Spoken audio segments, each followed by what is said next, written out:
For years, we knew that this day would come, and now it's finally here. Mobile has surpassed the TV for viewing time.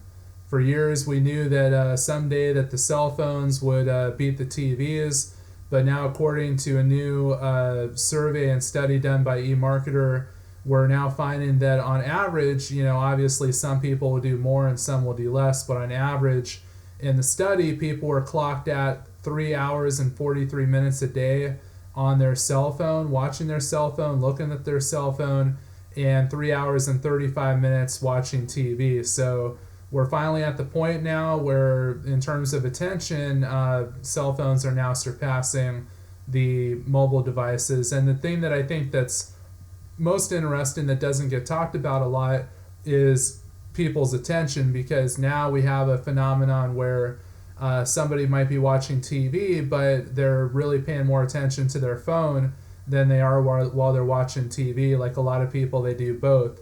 My wife actually calls it background noise. Background noise being the TV. Like really, she's looking at her phone, she's doing stuff, she's going on websites. TV is on, and she calls it kind of the background noise. So that's another thing to kind of pay attention to, is the viewing time is not created equal. I think we're now getting to a point to where advertising on the cell phone is really going to become more powerful and more effective than advertising on the TV, because the vast majority of the time when people are doing stuff on their cell phone, they're not paying attention to anything else. They're not really, they're not, if given a choice between a TV and a cell phone is usually going to get their attention. So with the TV, you might have commercials and you might, show, hey, here's my phone number, here's my business, here's my product.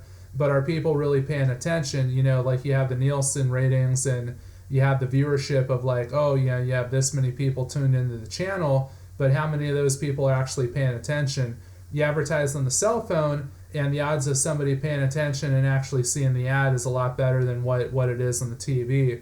And then you throw in the fact that the mobile advertising with banner ads is so much less expensive than the advertising on the TV, and it kind of makes it a no-brainer as far as what's more valuable. So I've been saying this for years, and we'll continue to see it even more and more, that advertising on the cell phone is going to continue to take a bigger priority than the TV advertising. But the big news is that we finally have gotten to a point to where people are saying, yes, they do pay attention or look at their cell phones and do stuff on their cell phones more than they do watching things on TV.